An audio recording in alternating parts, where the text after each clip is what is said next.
बहुत पुराने समय की बात है। एक छोटे से पुराने गांव में घनश्याम अपनी पत्नी राधा और दो छोटे बच्चों, बेटा चिंटू और बेटी पिंकी के साथ रहता था। उनका घर बहुत सादा था। मिट्टी की दीवारें, छप्पर की छत और थोड़ी सी जमीन जहां से वे थोड़ा अनाज उगा लेते थे।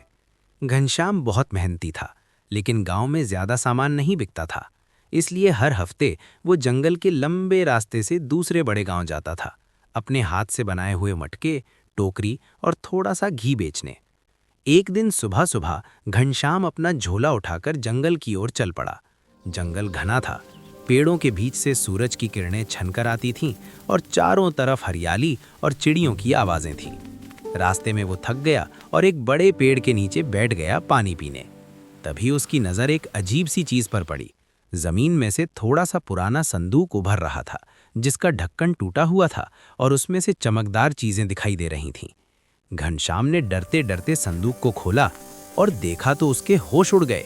अंदर सोने के सिक्के, चमकते हीरे जवाहरात, मोती और पुराने जमाने की सोने चांदी की चीजें भरी पड़ी थीं।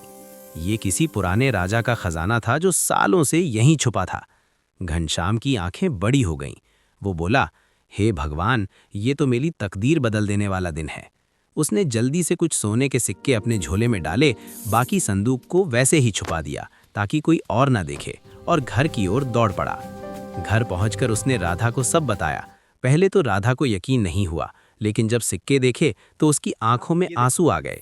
बच्चे चिंटू और पिंकी खुशी से उछलने लगे।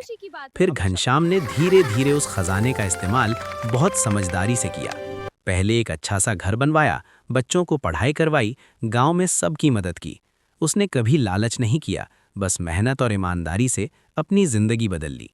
आज भी गांव वाले कहते हैं कि जंगल ने घनश्याम को अपना बेटा समझकर खजाना दिया था, क्योंकि उसका दिल साफ था।